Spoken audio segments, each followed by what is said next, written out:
제 이름으로 환영하고 축복합니다.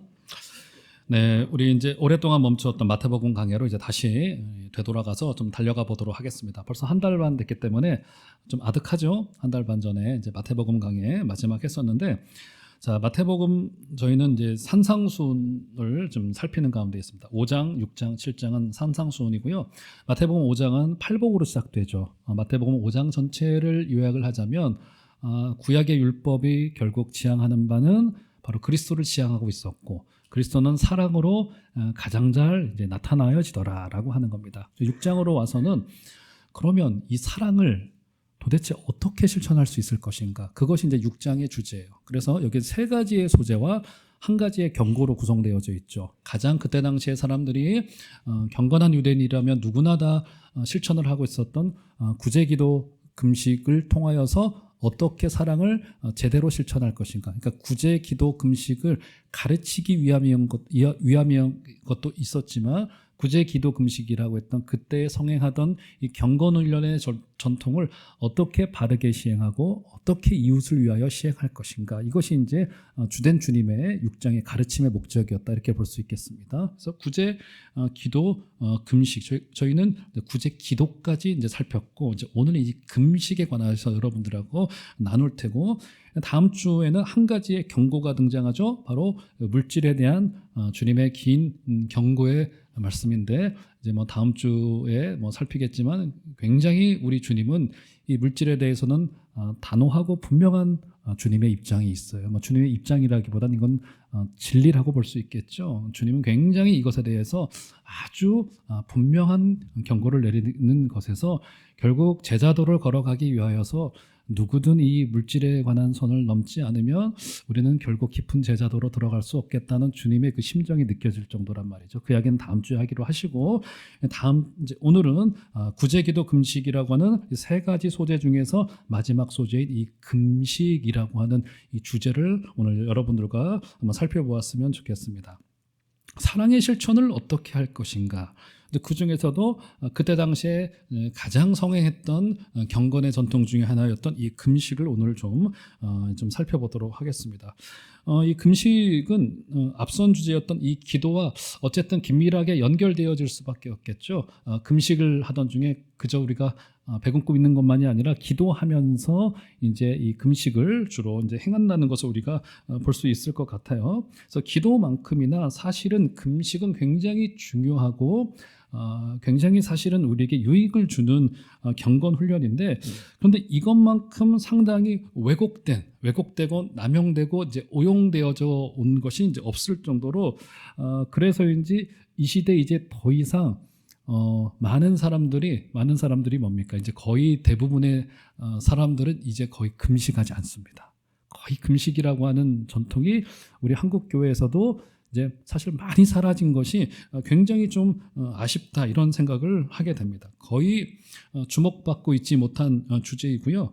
그래서 아주 현저할 정도로 급격하게 이제 금식의 비중이 이제 줄어들었다, 이렇게 볼 수 있을 것 같아요. 자, 그러면 왜 이렇게 줄었을까요? 왜 이렇게? 아마도 좀 여러 가지 것들이 있겠으나 아마 이런 사회적인 현상도 있는 것 같아요. 그렇지 않아도 교회 밖에서 여러 가지 일들로 굉장히 힘든데, 교회에 와서까지 몸을 그렇게 혹사시키면서까지 금식까지 해야 돼? 라고 하는 일반적인 정서가 조금 있는 것 같고, 더욱더 결정적이게는 이제 우리와 같은 보수적인 신앙을 가지고 있는 측에서 이 금식을 오용하고 남용함으로써 상당히 부정적인 인식을 교회 내나 교회 밖에 심어둠으로써 금식하는 자들은 뭔가 굉장히 광신도이고 뭔가 좀 잘못된 길로 가고 있다는 인식을 주고 있는 것은 아닌가라고 하는 반성이 사실은 있었습니다. 그런데 사실은 성경 속에서 금식은 굉장히 자주 등장하고 있고, 심지어 조금 이따 보겠지만 우리 주님께서도 아주 중요한 일을 앞에 두시고는 늘 금식하시고, 공생애를 시작하시면서 금식하셨고, 4명의 제자들을 부르시는 그 직전에 주님께서는 금식하셨다는 점에서 금식은 주님의 전통이었습니다. 그래서 기독교 문화를 뿌리내렸던 서구는 이 금식이 굉장히 빈번한 전통이었고 굉장히 중요한 전통이었어요. 제가 몇 주 전에도 여러분들에게 설교 중에 말씀드렸듯이 아침 식사가 영어로 브렉퍼스트인데 이게 두 가지 단어가 합성된 거죠. break our fast. 그러니까 우리의 금식을 멈추다. 어젯밤까지 고통 중에 하나님 앞에 회개로 은혜를 구하면서 아랬던 우리의 금식을 이제 중단하고 이제 첫 술을 비로소 기도 응답을 받았으니 뜬다는 의미에서의 브렉퍼스트인 거, 아침 식사인 거예요. 그러니까 이 단어에서 나타날 정도로 사실은 금식은 이 서구 기독교 문화 속에서는 굉장히 뿌리 내려져 있는 아주 중요하고도 사실은 아주 흔한 전통이었다라고 볼 수 있을 것 같아요. 자, 그러면 몇 주 전에 금식에 대해서 간단하게 스케치를 했지만 오늘은 이 구약 성경, 신약 성경 속에서 금식이 등장하는 여러 군데, 제가 뭐 성경 구절을 전부 다 스크린에 올려드릴게요. 그것들을 하나하나 좀 찾아보면서 얼마나 우리의 믿음의 선배들이 금식을 많이 했었는가를 좀 보도록 하겠습니다. 자, 그러면 언제 금식을 했는가? 저는 세 가지로 정리를 할게요. 세 가지로. 구약 성경, 신약 성경 속에서 금식을 했던, 금식의 동기가 이유가 됐던 세 가지의 사례가 있다. 이렇게 볼 수 있을 것 같아요. 자, 첫 번째입니다. 자, 첫 번째 금식은 저와 여러분들이 잘 추정을 하다시피 금식은 늘 회개와 동반하여 회개하고 죄를 자복할 때 금식을 주로 많이 했던 것을 볼 수 있습니다. 자, 성경을 좀 몇 군데 볼게요. 먼저 느헤미야입니다. 느헤미야가 그 도탄에 빠진 그 민족들을 데리고 나라를 재건하고 성벽을 재건하려 할 그때 자, 저렇게 합니다. 한번 볼까요? 그달 수문 나흔 날에 이스라엘 자손이 다 모여 어떻게 해야 돼요? 금식하며 굵은 베옷을 입었다는 것은 상징적으로 죄를 회개할 때 굵은 베옷을 입혔다고 합니다. 자, 2절 한번 보시겠어요? 2절 한번 다 같이 모든 이방 사람들 다 같이 시작. 모든 이방 사람들과 절규하고 서서 자기의 죄와 조상들의 허물을 자복하고, 그러니까 금식하고 굵은 베옷을 입고 이방 사람들과의 교제를 절규하고 하나님 앞에 서서 자신들의 모든 죄를 자복하면서 나라의 재건을 도모했던 것을 볼 수 있어요. 그죠? 느헤미야가 했던 회개와 동반되었던 금식이었던 것을 볼 수 있고요. 자, 한번 요나를 생각해 볼까요? 요나가 이방 나라인 니느웨로 가서 복음을 전합니다. 아마 요나조차도 예상하지 못한 일이 막 벌어져요. 복음을 전했더니 사람들이 회개를 하고 주 앞으로 돌아오기 시작하는 거예요. 그때 니느웨 왕이 심지어 이렇게까지 합니다. 요나서 3장 5절 다 같이 한번 읽겠습니다. 시작. 니느웨 사람들이 하나님을 믿고 자, 어떻게 해요? 금식을 선포합니다. 그러니까 이것은 어떤 그 조직적인 행정 체계를 갖춘 금식이었던 것을 볼 수 있어요. 그러니까 왕이 온 백성에게 금식을 선포하니 그 뒤에 보세요. 높고 낮은 자를 막론하고 여기도 어떻게 됩니까? 예, 굵은 베옷을 입고 섰던 것을 볼 수 있어요. 그러니까 요나가 니느웨로 가서 하나님의 복음을 선포하자 그들이 죄를 내려놓고 죄를 회개하고 자복하면서 베옷을 입고 심지어는 조금 더 조직적으로 왕이 온 나라에 금식을 선포한 것을 볼 수 있어요. 제가 한 주간에 말씀을 준비하다가 사실은 저도 마음이 약해가지고 금식할 때 특세 때 저희 교육자들은 어쩔 수 없이 저와 같이 점심 금식 하거든요. 점심 금식 꽤 쉽지 않습니다. 일주일 하는 게 점심을 건너뛴다는 게 하면 참 좋아요. 몸에 힘도 빠지고 지나가던 초등학생이 와서 제 뺨을 때려도 맞고 있을 것만 같고 마음이 저도 모르게 유순해지고 하는데 이거를 한번 교회적인 것으로 건강이 허락되는 한도 내에서 같이 일정의 기간 동안에 우리가 이틀 금식, 3일 금식 정도를 하면서 교회의 중요한 일이 있을 때 특별히 지금 같은 우리 아까 장로님 기도해 주신 대로 정말 국가의 어려움이 있을 때 우리 교회의 금식 기도가 참 중요하겠구나 이런 생각을 참 하게 됩니다. 그죠? 어쨌든 지금 이 니느웨 왕이 행정력을 가지고 금식을 전부 다 선포한 거예요. 자, 그 다음 또 볼까요? 자, 신약으로 한번 넘어가 볼까요? 신약의 대표적인 금식을 했던 사람이 바로 바울입니다. 바울이 회심한 후에 식음을 전폐하고 교회와 그리스도를 핍박한 것을 회개합니다. 한번 볼까요? 사도행전 9장 9절 올려줘 보시면 자, 바울이 이렇게 합니다. 한번 다 같이 읽겠습니다. 시작. 사흘 동안 보지 못하고 먹지도 마시지도 아니하니라. 3일 금식을 해요. 그죠? 3일 금식을 하던 중에 그가 뭘 했겠습니까?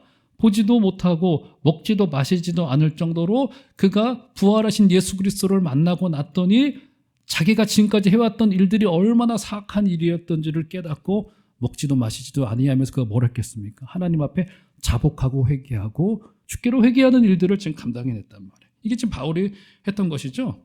자, 이렇게 금식을 했던 첫 번째의 가장 대표적인 동기는 결국 이제 회개를 동반할 때 금식을 했더라는 겁니다. 대표적인 구절이 어디냐면 바로 구약의 율법이 바로 그것을 지정해 놓고 있어요. 한번 볼까요? 자, 레위기 16장을 올려져 보시면 29절 30절을 보시면 자, 이렇게 됩니다. 너희는 영원히 이 규례를 지킬지니라. 일곱째 달 곧 그 달 10일에, 일곱째 달 그 달 10일 7월 10일이라고 볼 수 있어요. 이날을 흔히 율법에서는 대속죄일이라고 부릅니다. 대속죄일이라고 불러요.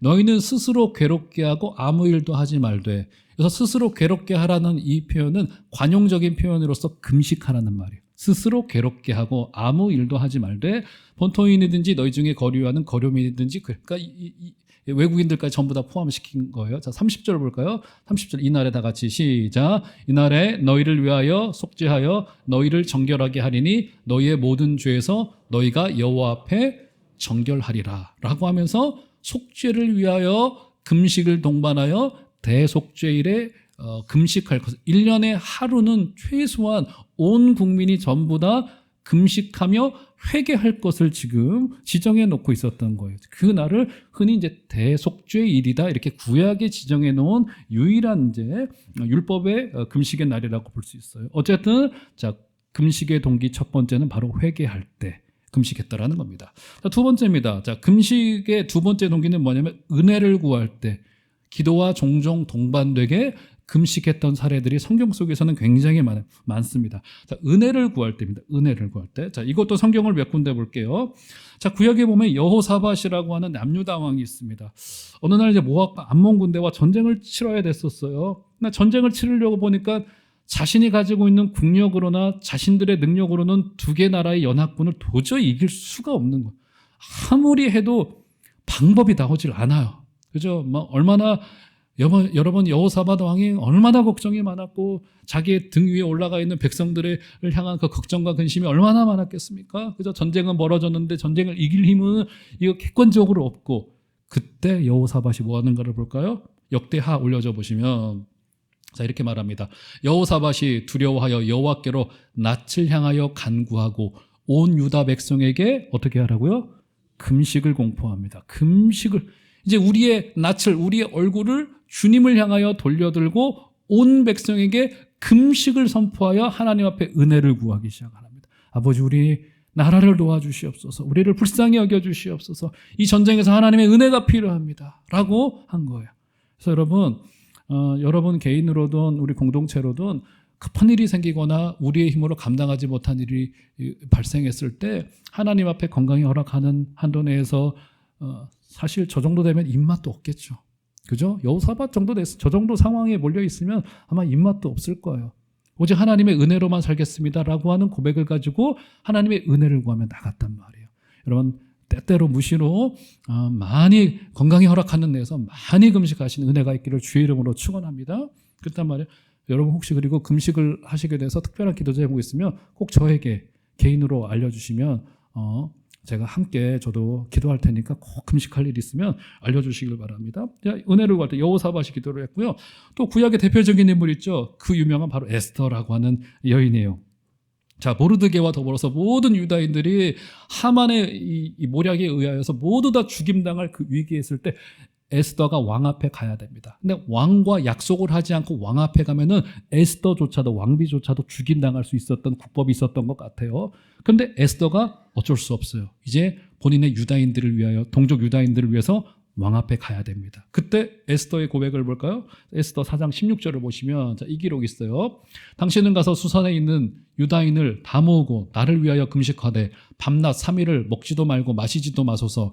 나도 나의 시녀와 더불어 이렇게 금식한 후에 규례를 어기고 왕에게 나아가리니, 그 유명한 구절이 등장하네요. 죽으면 죽으리이다.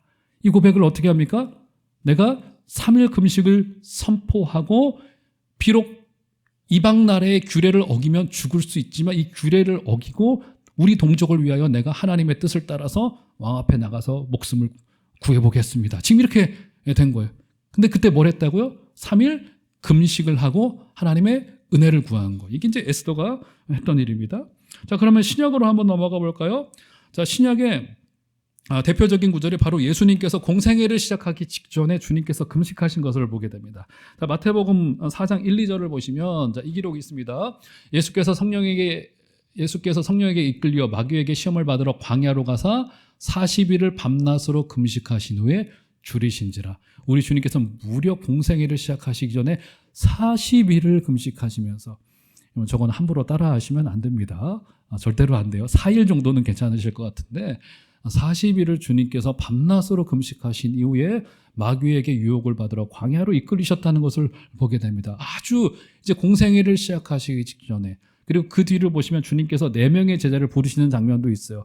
4명의 제자를 부르시기 전에 주님께서는 기도하고 금식하시고 제자들을 선택하셨다는 것을 또 보게 됩니다. 또 한 군데 볼까요? 자, 이제 사도행전으로 넘어가 보면, 자, 안디옥 교회라고 이방의 교회가 이제 처음으로 세워진 교회가 바로 이 안디옥 교회입니다. 그 안디옥 교회가 예루살렘 교회보다 훨씬 더 이제 은혜와 성령의 충만함이 넘치기 시작을 합니다. 그때 그 교회가 은혜를 받자 결정한 게 뭐냐면 자기 교회 내부로 숨어들은 것이 아니라 선교사 파송하기로 결정한 거예요. 이거 뭐 한 문장으로 되어져 있지만 바울과 바나바를 파송하기 위하여서 그때의 그 약한 교회가 재정을 투입했을 그 모습을 상상을 해보세요. 교회가 어마어마한 결정을 한 겁니다.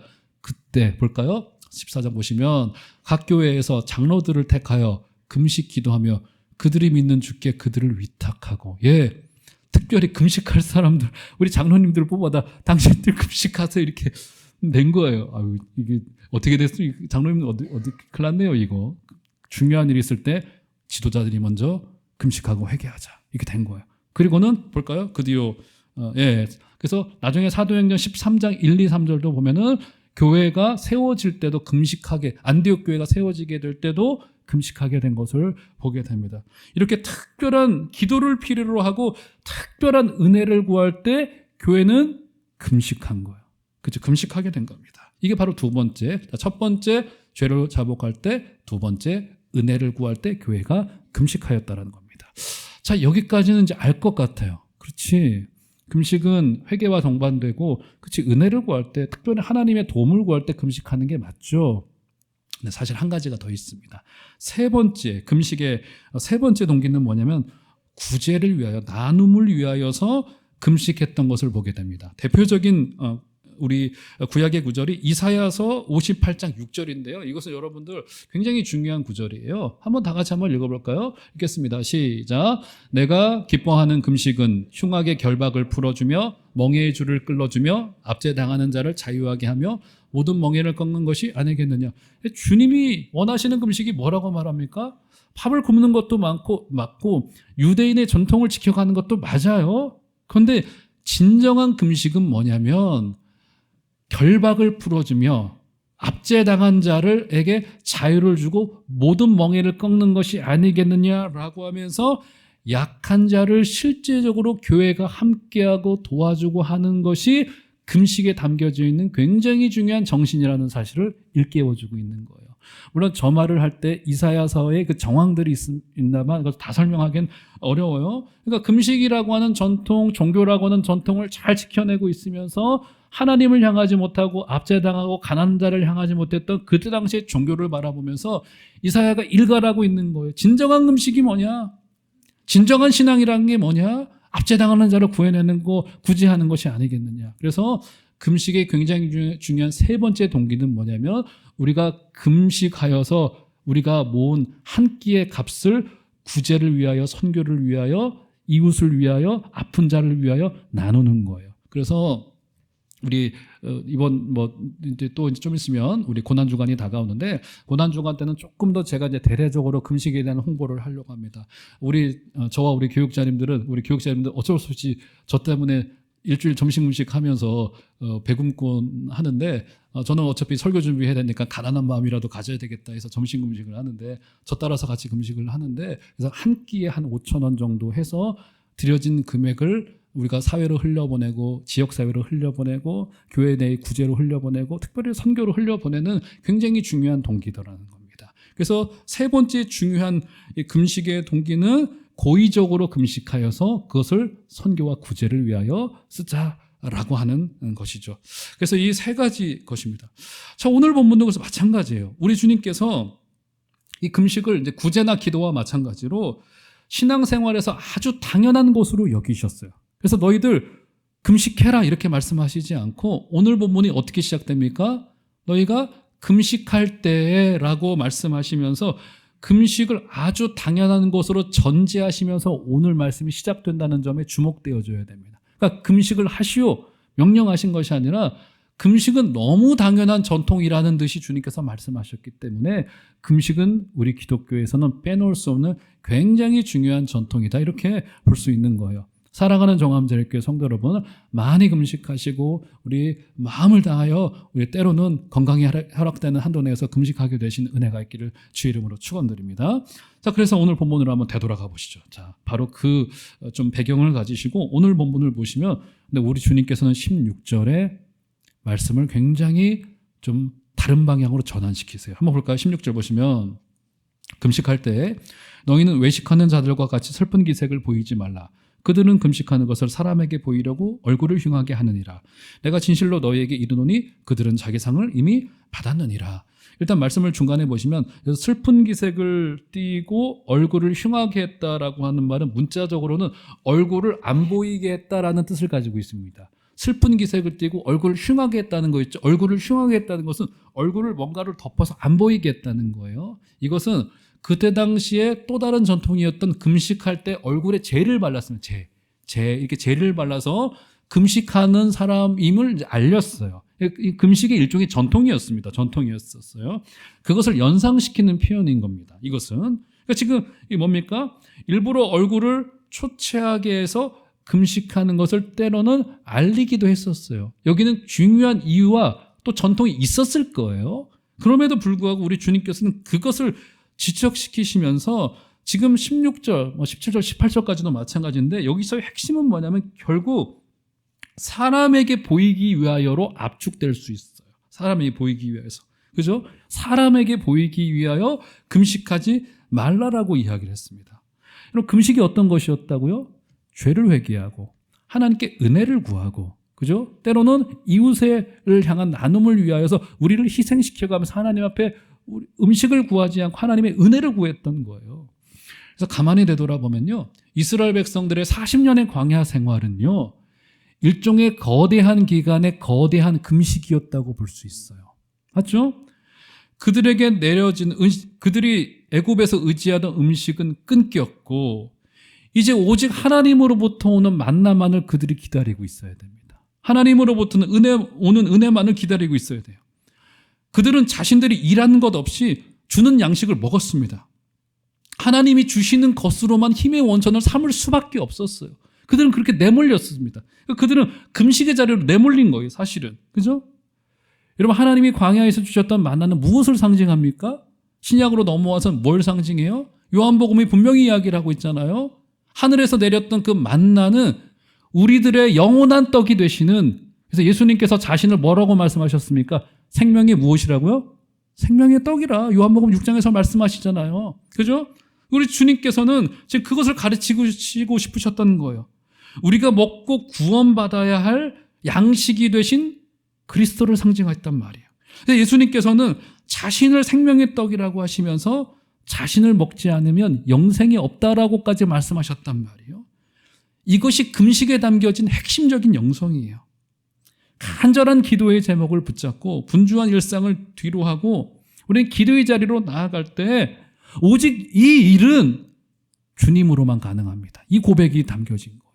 그래서 이스라엘 백성들의 40년의 광야 생활이 거대한 하나의 금식의 기간이었던 것처럼 사실은 우리의 일생 전체가 사실은 일종의 금식의 영성이어야 된다는 거예요. 담겨져 있는 내용이 뭐예요? 우리에게 오는 모든 힘의 원천을 전부 다 끊어내고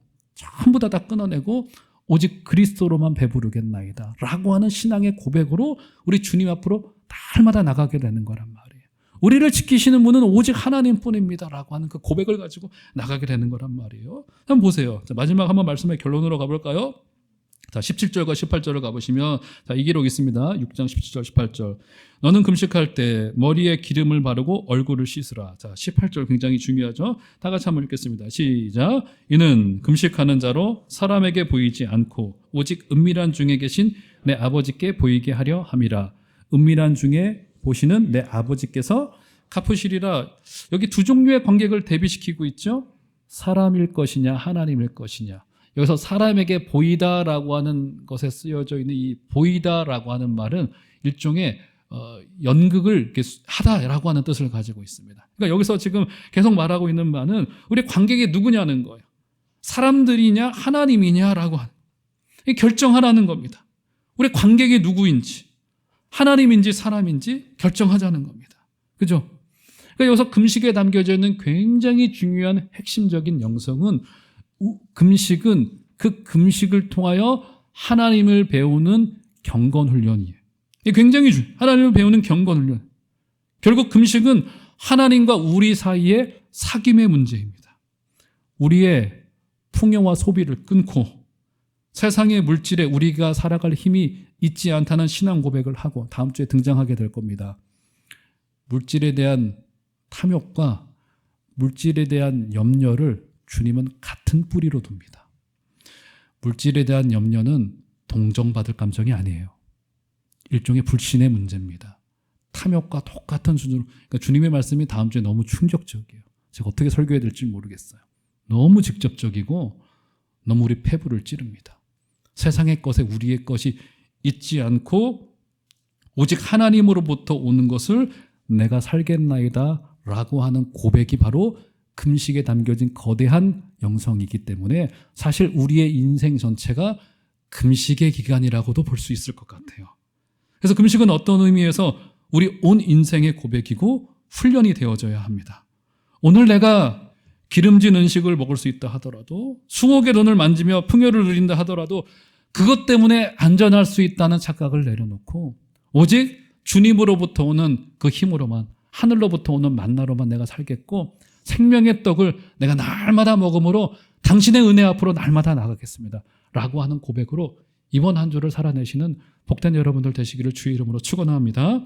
소비와 풍요의 시대 속에서 절제를 우리의 몸에 배도록 배워가고 그래서 금식이 온 인생의 우리의 인생의 고백이 되어져야 되고 실제로 물리적인 음식을 끊어내면서 아버지 우리의 몸의 힘을 전부 다 빼는 겁니다. 근육의 힘도 전부 다 빼고 지방도 전부 다 낮추고 우리의 다리의 힘도 전부 다 빼면서 무릎을 꿇을 수밖에 없고 그분 앞에 주저앉는 거예요. 하나님 당신의 은혜를 구합니다. 이번 한 주간도 그렇게 금식의 영성을 붙드시고 우리 사람을 사랑하여 주시고 하나님을 섬겨주시는 복된 여러분들 다 되어주시기를 주의 이름으로 축원드립니다.